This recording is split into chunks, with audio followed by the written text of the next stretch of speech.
Bueno, y se cumple ya una semana desde la segunda vuelta presidencial y hoy José Antonio Kast, el presidente electo, se reúne con la exmandataria Michelle Bachelet en medio de su postulación al cargo de secretaria general de Naciones Unidas. Y ya decíamos, luego de ello va a emprender una segundo viaje internacional. La semana pasada fue a Argentina y esta vez pone rumbo a Ecuador, donde se va a reunir con el presidente Noboa. En paralelo, el gobierno enciende algunas alertas por la posible reforma tributaria de Kast y defiende también la norma que restringe el despido de funcionarios a contrata en el Estado, tras las críticas que llegan desde la oposición, que amenaza incluso con ir al Tribunal Constitucional. Diana Copa, buenos días.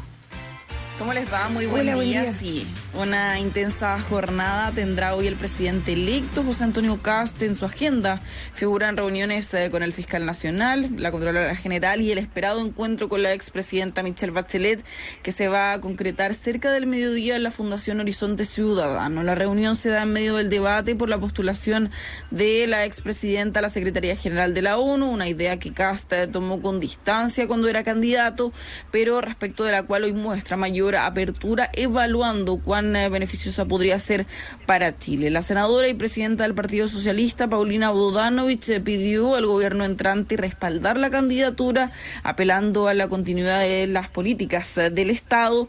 En tanto, ex diplomáticos llamaron a abordar el tema con cautela, como el ex embajador de Chile ante la ONU durante el gobierno de Sebastián Piñera, Milenko Skoknik. Esperamos que las políticas de Estado puedan ser continuadas por el futuro gobierno. Así ocurrió por el presidente Boric respecto, por ejemplo, de la postulación de Andrés Alamán a la Secretaría General Iberoamericana, que fue también impulsada por el presidente Piñera y luego continuada por el presidente Boric. A ver cuál es la situación real, una campaña muy global, muy costosa, porque hay que viajar por todo el mundo, hay que reunirse con mucha gente y hay que tener por lo menos una convicción de que hay una base de apoyo fuerte. Bueno, claro, y ese es precisamente uno de los argumentos que ha puesto sobre la mesa José Antonio Kast, Diana, para al menos no hacer pública su definición en torno a la candidatura a la Secretaría General de Naciones Unidas de Michelle Bachelet. Hay aquí un tema ideológico, por cierto, ineludible, de un oficialismo en ese entonces, desde marzo en adelante, que quiere conocer cuál será la agenda de la exmandataria, ¿no? Recordemos que en ese sector hay personas que incluso han planteado, medio en broma, medio en serio, medio caricatura, medio no, salirse de la ONU a propósito de ciertas políticas de Naciones Unidas en relación a ciertos temas. Y lo otro que ha dicho Kast es que van a definir esta candidatura en la lógica de los apoyos que tiene. O sea, Kast ha dicho, no sacamos nada con levantar una candidatura si los países que están y que tienen poder de veto en el Consejo de Seguridad de Naciones Unidas no la van a apoyar. Y ahí dice, la relación que hemos tenido con Estados Unidos no da luces de que Estados Unidos y Donald Trump puedan terminar apoyando a la exmandataria. Por ahí va la lógica del presidente electo en relación a esta candidatura que presenta este gobierno de Michelle Bachelet. Sí, hay que destacar por lo demás que si bien se van a reunir hoy, el presidente electo ha sido sumamente claro que es una decisión que se va a tomar recién cuando tenga la banda presidencial opuesta, el 11 de marzo. Ahora, hoy podría ser cierto guiño, considerar, evaluar la decisión, pero no es algo que se vaya a anunciar hoy y hacer esa salvedad. Y además el escenario inicial aparece complejo, con desafíos como los que tú decías, Paula, por ejemplo, lograr el respaldo de los países del Consejo de Seguridad que cuentan con el poder de veto, y además a esto se suman presiones desde la oposición, donde no existe una postura unificada. El alcalde de Santiago, Mario Desbordes, por ejemplo, el día viernes decía que sería un orgullo, mientras que el timonel de la UDI, Guillermo Ramírez, señaló ayer que si fuera presidente no la apoyaría. Entonces ahí hay varias posturas respecto a esta decisión, ¿no?, que tiene José Antonio Kast, si va a apoyar o no la candidatura de Michelle Bachelet a la Secretaría General de la ONU. Ahora, en otro ámbito totalmente distinto, se incentifican las críticas de la oposición al Ejecutivo por la norma que impulsa el gobierno para limitar el despido de funcionarios a contrata del Estado. El ministro de Seguridad, Luis Cordero, aseguró que es incorrecto calificar la iniciativa como un amarre, mientras que el viceministro de Economía y Energía, Álvaro García, sostuvo que buscan proteger a trabajadores con años de servicio en el Estado. Desde la oposición endurecieron el tono. El diputado y presidente de la UDI, Guillermo Ramírez, calificó la norma como corrupta y advirtió que van a recurrir al Tribunal Constitucional si es aprobada. En contraste, parte, la diputada del Frente Amplio, Gael Jomans, defendió la iniciativa.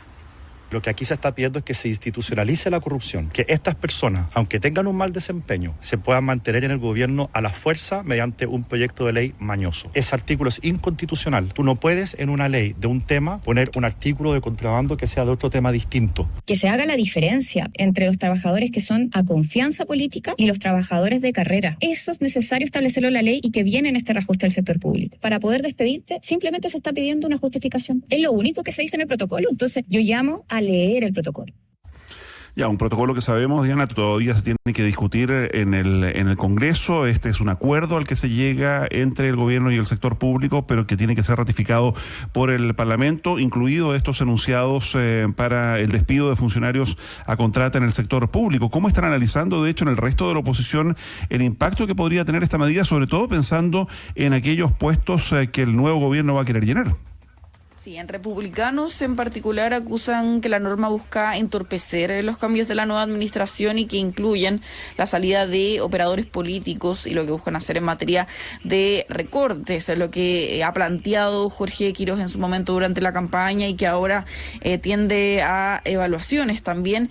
Y en ese marco ya se había hablado de una reforma tributaria impulsada por José Antonio Kast. El plan Desafío 90, que es parte de ello, contemplaría una reducción gradual del impuesto corporativo del 27% al 23% para grandes y medianas empresas y la tasa fija del 12,5% para pymes.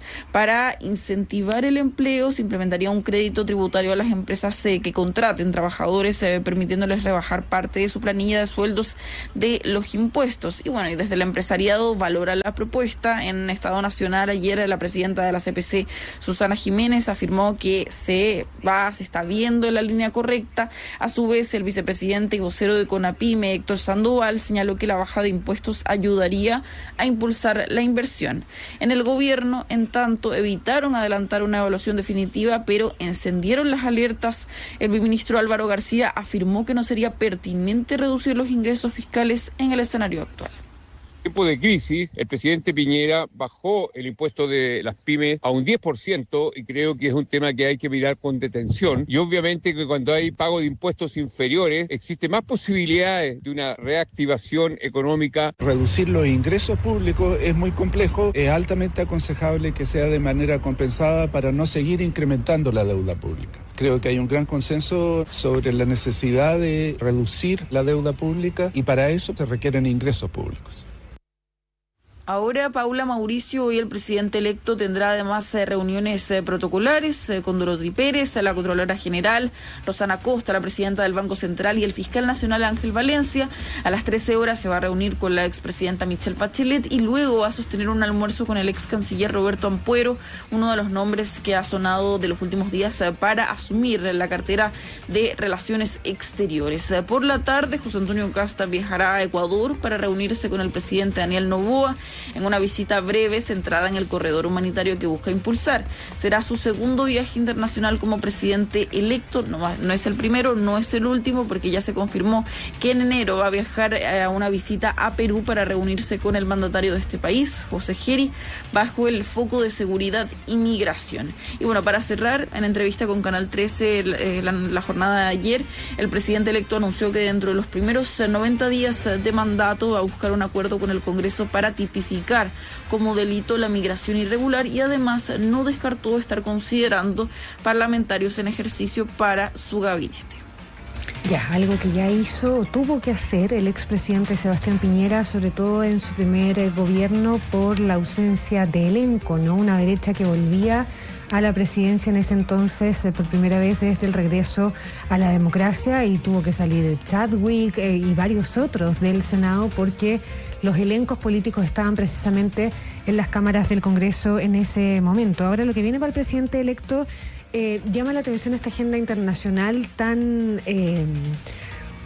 intensa en los primeros días de recién elegido presidente, no como mandatario. Uno entiende que en Ecuador y en Perú hay ciertas ciertos temas que tienen que ver con la urgencia que él le quiere dar a las medidas de sus primeros 90 días, ¿no? Lo que tiene que ver con seguridad, con migración, fundamentalmente con el tema de las fronteras, porque ahora es eso lo que se viene. No solo quedan 90 y tantos, 80 y tantos días para que Kast asuma en el gobierno el próximo 11 de marzo, sino que también empieza a correr el reloj en contra de una urgencia que él mismo instaló como un sello de su campaña y uno entiende de su presidencia, para empezar a mirar y a ver las primeras medidas, los primeros énfasis que va a tomar el mandatario electo, sobre todo en lo que tiene que ver con seguridad. Ayer venía toda una disquisición y discusión en torno al rol que va a tener el Ministerio de Seguridad Pública, lo poco que se ha hablado de ese Ministerio de Seguridad Pública, que uno entiende en el escenario que Kast nos presentó en campaña, es parte del músculo fundamental de lo que va a querer hacer en su mandato. Hemos hablado de nombres para canciller, de nombres para ministro del Interior, de Seguridad Pública, bien poquito, Diana, hasta acá, ¿no? Sí, de hecho, el Ministerio de Seguridad Pública que toma una relevancia importante, entendiendo lo que se ha planteado del gobierno de emergencia, y los nombres que han sido considerados ahí son sobre todo de militares en retiro, carabineros en retiro, almirantes en retiro, entendiendo la relevancia técnica que toma ese ministerio, que pasaría a formar parte del comité político y no hacia el Ministerio de la Mujer. Ahora hay otro detalle. Un ministerio, Diana, perdona, que dicho sea de paso, fue muy criticado por el Kast candidato. O sea, hablaba totalmente de más burocracia, de más recursos, por lo tanto habrá que ver qué hace con ese ministerio que en un escenario de urgencia, de seguridad, como él ha planteado, uno entiende pasa a ser un músculo central, digamos, ¿no?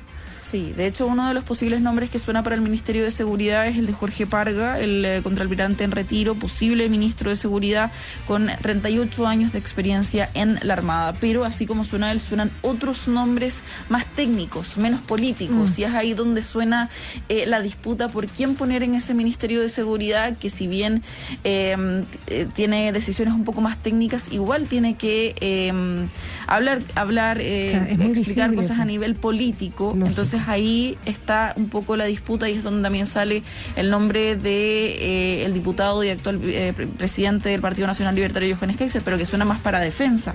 Entonces ahí son varias las rutas que se tienen que trazar por parte del actual presidente electo, que hay que considerarlo.